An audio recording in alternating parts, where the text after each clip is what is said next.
Ya, karena bagi saya itu halu saja. Halu saja. Jadi saya nggak perlu menanggapi berlebihan. Ya karena nggak, apa yang harus saya tanggapi?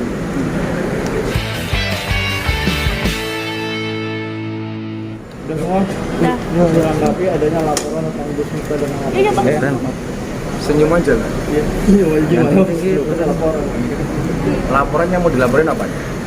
Gus Miftah dilaporkan atas dugaan penghinaan pada saat yang ngisi podcast di tempatnya Atta, Gus. Yang saya hina siapa? Yang melaporkan siapa?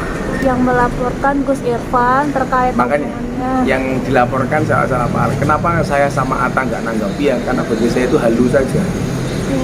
Halu saja. Jadi saya nggak perlu menanggapi berlebihan. Ya karena nggak, apa yang harus saya tanggapi? Karena begini, saya ngomong katakanlah istri wartawan ada yang jelek umpamanya, sama istrinya jelek. Kira-kira yang bisa masuk laporan ke saya itu yang istri wartawan jelek atau jelek yang jelek? Saya nyebut nama enggak? Enggak yang dukun saya nyebut nama enggak ada. Kita nggak nyebut nama sama sekali. Lah, kemudian dalam kapasitas apa kita dilaporkan? Yang melaporkan sama beliau-beliaunya yang terhormat. Katakanlah Persatuan Dukun. Saya mau tahu Persatuan Dukun di Indonesia itu apa sih? Makanya kenapa kita santai banget. Saya teleponan sama Atta. Gimana bro? Gimana Gus? Ya fine aja, nggak ada masalah. Jadi nggak perlu ditanggapi berlebihan itu. Ya kalau mereka butuhnya untuk buat konten ya mudah-mudahan rame kontennya gitu aja. Jadi kita sama Atta sama sekali nggak perlu nanggapi dan merespon berlebihan. Ada surat dirugikan juga ya. Ya silakan aja, cuma dilaporkan aja. ada surat panggilan dari kepolisian Polres sendiri. Alhamdulillah nggak ada. Saya pikir kepolisian mana tak tahu mana skala prioritas. Itu saya pikir itu bukan sebuah prioritas. Nah makanya kalau saya pas pengajian ya tanggapi dengan guyon saja. Karena bagi saya ini ya lucu saja. Kita juga nggak perlu berlebihan, nggak perlu ditanggapi merespon berlebihan. Karena yang merasa dihina siapa, yang melaporkan siapa itu sudah nggak nyambung. Jadi kalau saya sama Atta sampai hari ini ya nanggapinya flat saja. Gus, terkait yang Gus bercanda, bisa kita bilang bercanda lah, ada di konten Gus bilang tak Contoh mau begini, orang kenapa dukun dipanggil paranormal?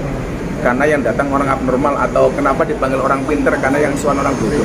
Itu di Google sudah sejak sebelum dulu saya ngomong sudah ada, di meme itu sejak saya belum ngomong sudah ada. Coba dicek. Kira-kira duluan mana kalimat itu saya sampaikan ke podcast sama di Google. Jauh di Google. Di grup-grup juga banyak itu meme itu. Nah, cuman mungkin yang speak up saya gitu aja kan. Terus yang Gus bilang mau doa apa nih Pak? Doa kebal atau doa Kalau itu kemudian banyak yang tersinggung, katakan dikira kita nyinggung anti kepada mereka yang kebal.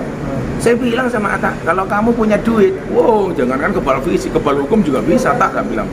Itu guyonan sarkas saja sebenarnya kepada orang-orang yang sangat memuja-muja dengan ilmu-ilmu seperti itu. Nyatanya begitu dipraktekkan juga banyak yang terluka. Makanya yang mendingan anti miskin. Wartawan anti baca nggak dapat berita ya miskin.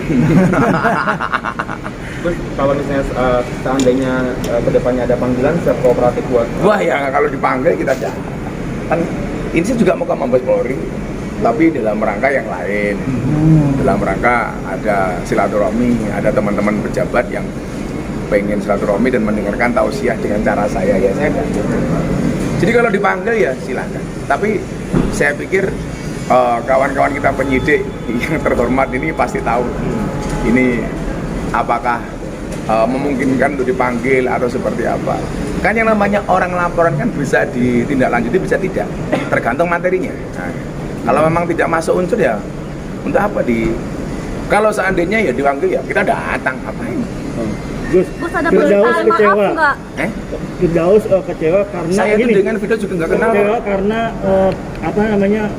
podcast dia di take down pas Gus Miftah hadir juga di podcastnya Atta. Loh, Malah ditampilkannya apa yang menjadi keberatan Firdaus? Nggak beralasan.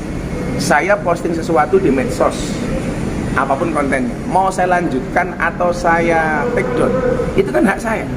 Lagian saya mendengar dari Atta yang bersangkutan diundang juga dapat fee-nya kok itu. Artinya saya dulu punya acara di TV, pihak TV kan juga punya wewenang apakah yang sudah kita tapping itu mau ditayangkan apa enggak, atau sudah ditayangkan kemudian di take down, kan ya sah-sah saja. Salahnya di mana? Kalau kemudian Atta, Gus ini mungkin konten kemarin kurang educated, makanya saya take down, ya haknya Atta kan yang punya wilayah itu Atta ya. Dan saya mendukung itu, nggak ada yang serah dengan Atta. Gus tapi merasa bersalah, mau minta maaf nggak sih atas omongan Gus yang di podcastnya Atta? Yang harus saya minta maaf yang mana? Yang mana? Saya sama sekali tidak menyebut nama orang. Dan sampai hari ini saya juga nggak tahu Persatuan Dukun itu apa.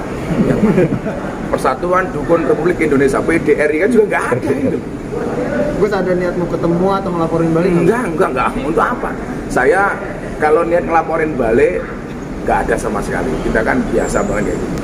Terus kemudian kalau mau silaturahmi, ditantang untuk konfirmasi konferensi pers sama mereka. Lah untuk apa? Wong saya ketemu wartawan tiap ke Jakarta, kalian ketemu saya juga kan. Jadi karena menurut kami itu nggak urgent, ya makanya nggak kami tanggapi secara berlebihan. Kalau cuma lihat di TikTok, Gus Miftah sama Atta Halilintar dilaporkan ke polisi sama lawyer Persatuan Dukun. Ya mudah-mudahan kita doakan saja, mudah-mudahan setelah laporan itu nama mereka dikenal masyarakat, dapat job, gitu saja. Oke. Gus, tapi Atta ada cerita apa Gus setelah laporan? Ya malah ini cuma guyon-guyon saja itu, guyon-guyon saja. Malah kemarin kita sebenarnya konten kita bikin podcast itu nggak banyak, karena yang banyak sebenarnya kita membicarakan tentang pondok pesantrennya. Lah itu lebih menarik. Atta sendiri merasa gugup takut nggak sih Gus? Sama sekali. Jadi kalau dipanggil bakal kooperatif? Ya kalau saya sama umpamanya sama Atta dipanggil ya kooperatif. Kita kan warga negara hukum yang baik. Ya coba dilihat aja kira-kira nalar nggak kalau seperti itu. Katakanlah begini, dukun yang merasa terhina gara-gara saya ngomong ada dukun yang istrinya jelek atau merongos umpamanya, kan saya nggak nyebut orang, nggak nuduh siapapun. Semuanya ada dukun namanya Jurek, dia datang, saya dikonfrontir, Gus ini apakah menurut anda istrinya dukun Jurek ini jelek? Cantik kok. Selesai. Jadi yang bilang jelek itu bukan penghinaan menurut Gus sendiri? Loh, yang saya hina siapa? Bahwa kan manusia sebenarnya dua, cantik dan jelek. Nah, ada dukun yang istrinya jelek walaupun dia punya pelet, kan begitu. Tapi saya nyebut nama enggak? Kan enggak. Yang benar itu dukun, cantik itu relatif, filter itu alternatif. Bukan cantik itu alternatif, dukun alternatif bukan, tapi filter alternatif. Diperintah kan di situ kan mereka melaporkan terkait ITE ya, dan ancamannya 4 tahun. Mungkin seperti apa itu? Itu ya ITE yang halu kan. Ya jadi nggak perlu saya tanggapi. Wong itu tanggap direspon sama polisi aja kita juga nggak tahu kan, apalagi ngomong berangan-angan berandai-andai hukumannya 4 tahun. Itu kan menurut yang melaporkan. Jadi insya Allah saya samperin dengan Mas Atta fine, ya kita lihat saja. Dan saya menghormati, Unda juga punya hak melaporkan sebagai negara yang baik. Ya. Ada pesan mungkin Gus buat Gus Irfan dan mungkin kepada Firdaus kalau saya bahwa bangsa ini sudah terlalu banyak beban dan masalahnya, termasuk masalah-masalah ekonomi dan lain sebagainya. Nggak usahlah kemudian kita bodohi masyarakat dengan perilaku-perilaku yang sama sekali tidak edukatif, tidak mencerdaskan. Yuk sama-sama membangun bangsa ini dengan cara yang cerdas. Tentunya itu yang kita harapkan dari siapapun. Kalau kemudian kadang-kadang di dalam kita berargumen ada sesuatu yang dianggap berlebihan atau kasar dan sebagainya, yaitu kita khilafnya sebagai manusia lah. Sebenarnya kita minta maaf. Tapi kalau kemudian bangsa ini dibodohi dengan praktek-praktek yang tidak tangible, tidak terukur dan lain sebagainya, tentunya yang kasihan adalah masyarakat Indonesia. Itu saja. Saya pikir. Katanya ada ini nggak Gus rencana buat ketemu ngomong ke teman-teman? Kalau kita kan on call tiap hari. Kemarin terakhir dia insya Allah mau datang di acara saya di Okta Senayan di peluncuran parfumnya Santri besok tanggal 27 di Okta Senayan. Ada Torek, ada Mas Atta, ada Mas Arif Muhammad. Insya Allah justru saya ketemu besok tanggal 27 di Senayan. Terima kasih Gus. Thank you ya. Jadi fine.